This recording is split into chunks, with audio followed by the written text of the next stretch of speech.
Welcome to today's mathematics. This is your weekly roundup. All right. So on price discovery, we talked about SPY. We talked about a couple other stocks. A lot of things happened this week. Let's just dive right into it. As you can see, we've got SPY up on the board, and we hit a new all-time high here at 651. It's crazy to think that just in April we were fighting for just to stay above that 580 zone, and now we're getting close to potentially, 680 up here. Who knows where we'll end the year at? But if you know anything about the S&P 500, it's only having the top stocks in the market in this ETF. So if it's going up, it's in here. And if it's going down, it's not in here, which means this is destined to go up. That's why people put their money in the SPY, QQQs, any of those ETFs that are already managed. All right. Speaking of that, we've got new uh SPY is actually bringing in new companies. So it was announced that Robinhood would be joining. So let's take a look at Robinhood. Let's see what we've got going on here. And as you can see, Robinhood ended the week at 101, and then it gapped to 107 by the end of the day. This is not showing here because this is actually after hours, but it got to 107. So we're getting this kind of maybe like a cup and handle, upside down cup and handle. This is a double top. That's why we're getting this push to the downside. But earlier this year, Coinbase was added to the SPY, and they shot up and stayed up. So definitely looking forward to seeing that. Yeah, so Robinhood is in my long-term shares. Definitely added more. This is one of those stocks where this time last year, I think they were trading closer to $30, right? Actually, earlier this year, they were trading to $30. So if you could have caught some of this down here in April, you'd be up 300%, right? That's why you need to find some of those good stocks that are quality, stocks that you use. If you're trading with us, you likely use Robinhood, Webull. Webull is also, it was in my long terms as well. Let's take a look at AppLovin, another one who was recently announced that they're joining the S&P. And I love this stock. Look at this. Came down, cup, handle, uh, bullish continuation, going back towards these all-time highs. So we were trading AppLovin earlier in the season. Good stock. We were actually trading Chevron, right? We're trading Chevron to the upside. Honestly, I would say this is nothing but manipulation, but the stock is still going to respect some of these zones. So this is the H4. Let's go to the weekly. When we look at the weekly, we had this continuation, and we crossed above this 159 zone that I drew.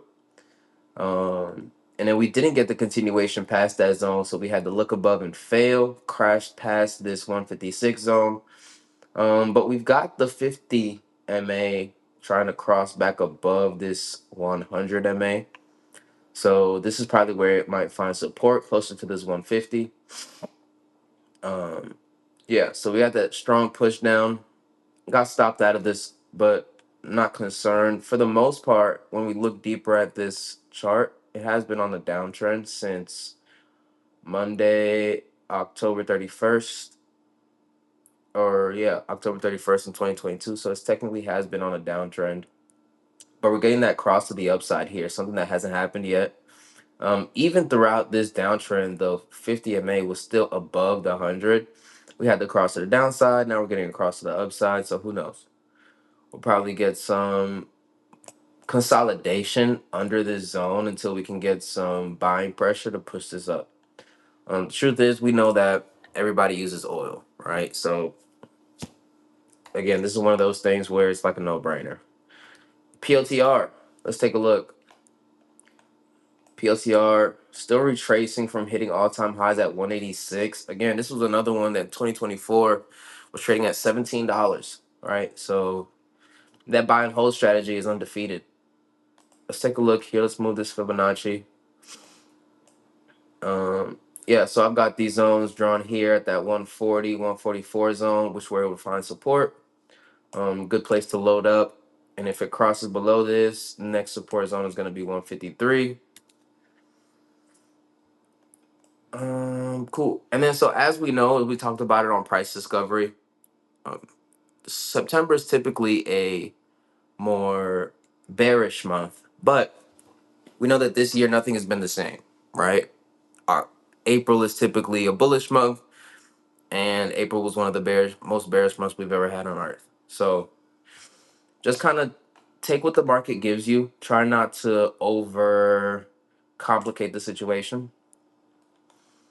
Here we've got Tesla kind of trying to start an uptrend on the weekly. Super volatile stock. They just recently announced $1 trillion package for Elon Musk.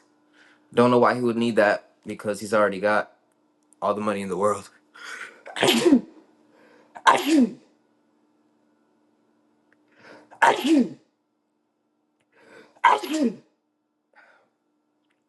But that's none of my business. I just take what the market gives me. Let's take a look here. So yeah, it's still bouncing. This kind of looks like an uptrend. Probably could touch this 360 and then bounce down to this 333 to continue this for a higher low.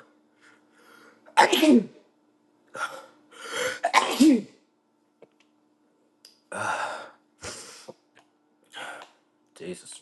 All right, let's move on, because I'm clearly allergic to Tesla. Reddit, definitely looking for an opening here on Reddit for myself. Strong push to the upside on the daily. Let's look at more of a monthly view. Yeah, I mean, this stock has been going parabolic. We could get a push down to 181, but I honestly don't even see that happening. Let's look at the weekly. Oops. Let's look at the weekly. Exactly. So we had that push up, one red candle, and now we're still making our way up for another to come and retest this 246 zone. All-time high was 253, and it's at 240. So I don't not expect this to come back and touch this. Let's take a look at the daily on this. Yeah, so support zone at 211. So it's having price discovery back to the upside after it crossed above this previous zone right here, right? So this is like a new support zone.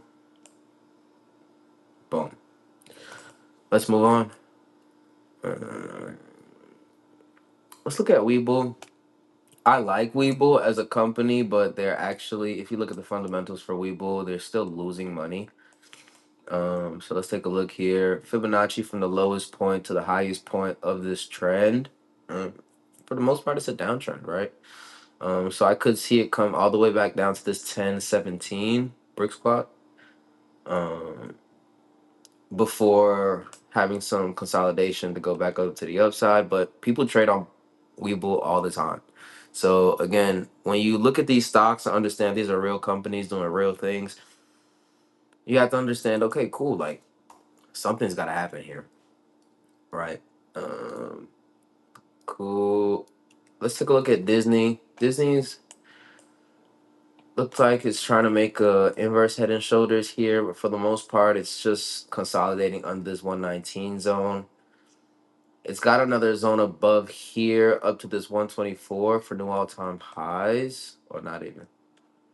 Not new all-time highs, but still, it's trying to push above here, but it just can't. Now, I know that Disney does have like good news, like they just recently bought Hulu.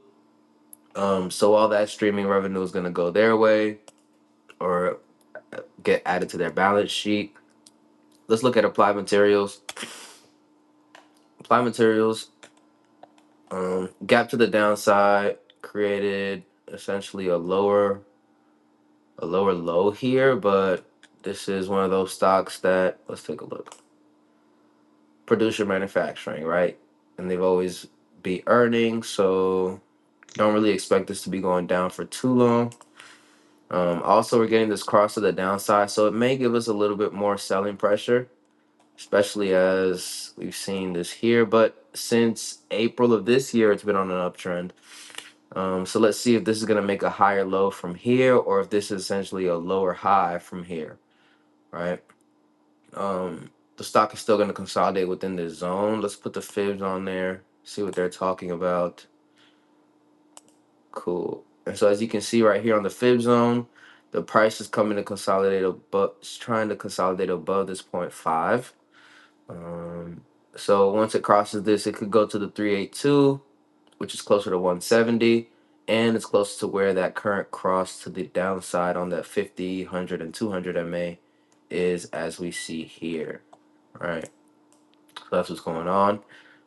The price is always going to push back to the 50, right, or to the 200. So it's too far below the moving averages. So definitely expect us to push at least these $12 up. But until then, let's move on. Let's do Amazon.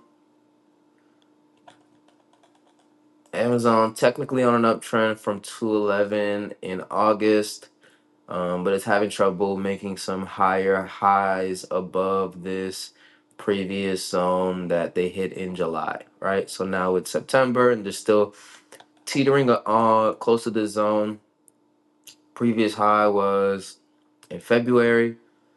So we'll see. Um, we'll see what they've got going on here. This is purely technical analysis. I don't know any news on Amazon. Let's move on. Let's take a look at PayPal. PayPal with a strong push to the downside earlier this week. Let's look at it on the H4. Yeah, so since July crossed below that 50 and the 50 crossed below, now it's technically in a downtrend, bearish consolidation from 66 to, I would say, 70. We had that strong push down all the way to 65 or 66 and some change.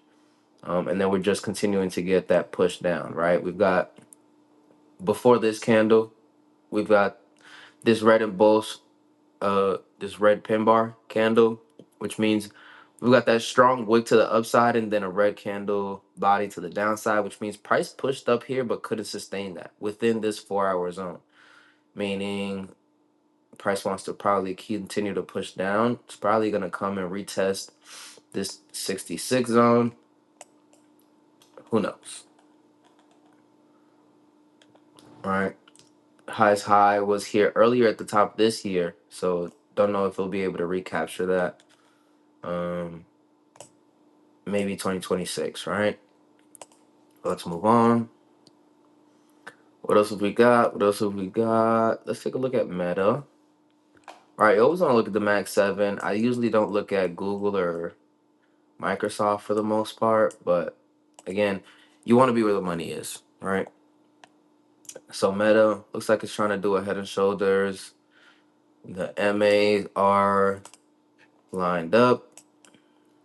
When I look at it on the weekly chart, came pushed down in April, came up all-time high close to the 800 zone, wanted to touch. This is a psychological zone, so definitely understand why it didn't come and touch or break this and push down. We could see it go to 689, maybe hold this zone. So honestly, I'm bearish on Meta, even though they did just have some good news, but good news doesn't always mean the stock is going to go up, right?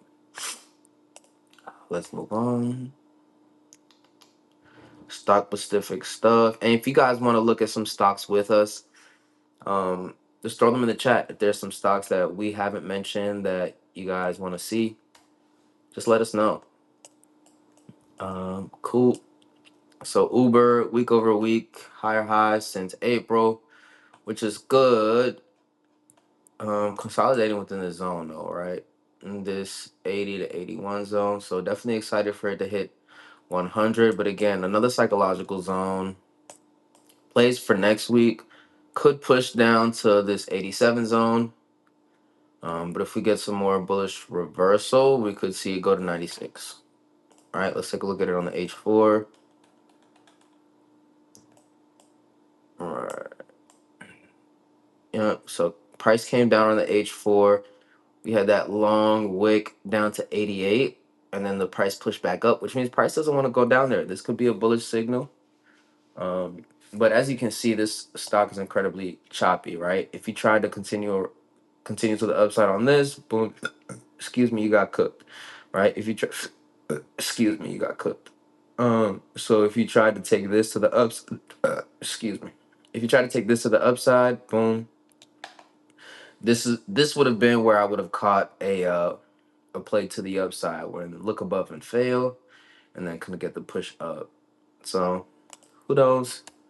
Let's take a look at Lyft, right? Competitor, similar. Yeah, so uptrend since August. On the H4, let's take a look on the weekly. Right, so coming to try to test this $20 zone. Currently close to 1650. So yeah, once it gets above this 17 zone, I could see it push to 19. But this is bullish overall, right? Look above, fail. This is technically, it just needs to get above this 18 to continue this uptrend overall. But for the most part, this kind of looks like this could be a double bottom. So this could be bullish reversal. Yeah, but I didn't know Lyft was here at $60 back in 2021. Okay, that tracks. But it's been on a downtrend since then. So this could have been the bottom for this chart in May 2023, close to $8. But now it's at 17. So we'll see. We'll see. PLTR. No, we did that.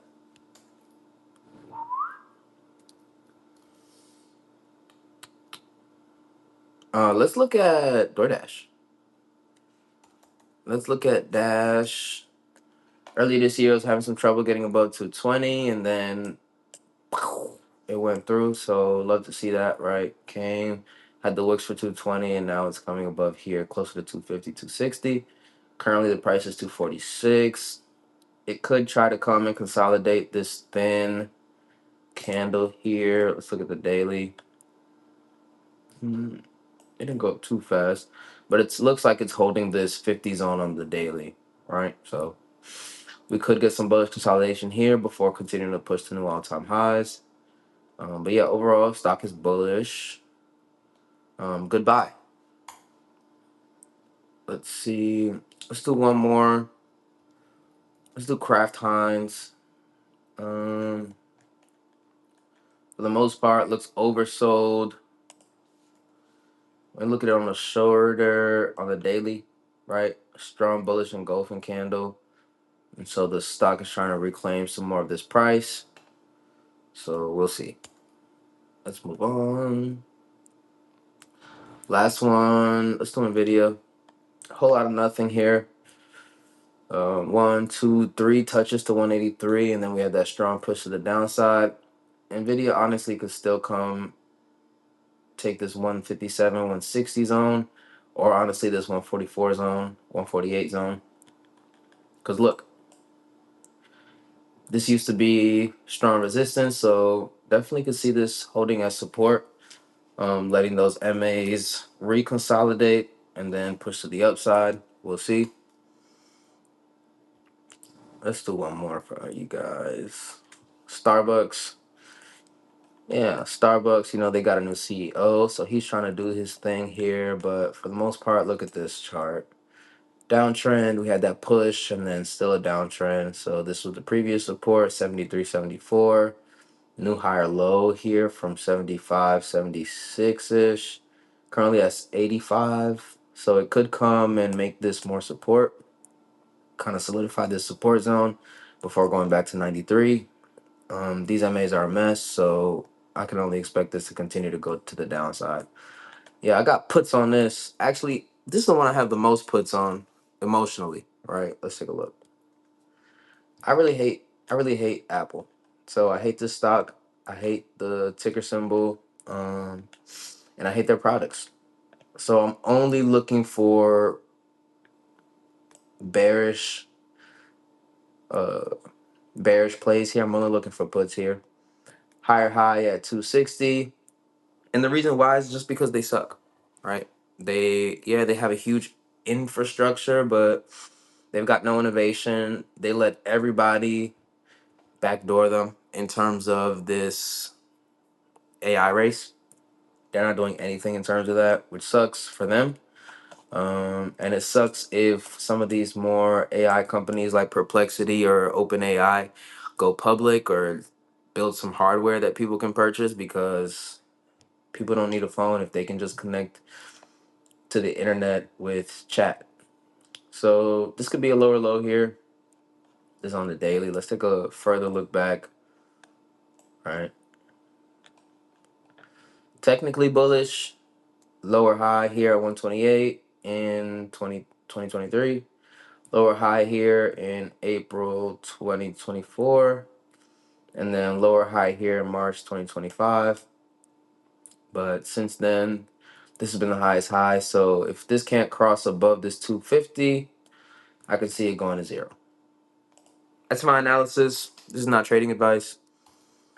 Yeah. So for the most part, that's it, ladies and gentlemen. Thanks so much for joining your weekly roundup. Tune in on Monday and Sunday when we post our price discovery, so you can so we can help figure out what's going on in the market for the next week and how to prepare for it. We'll see you on the chart.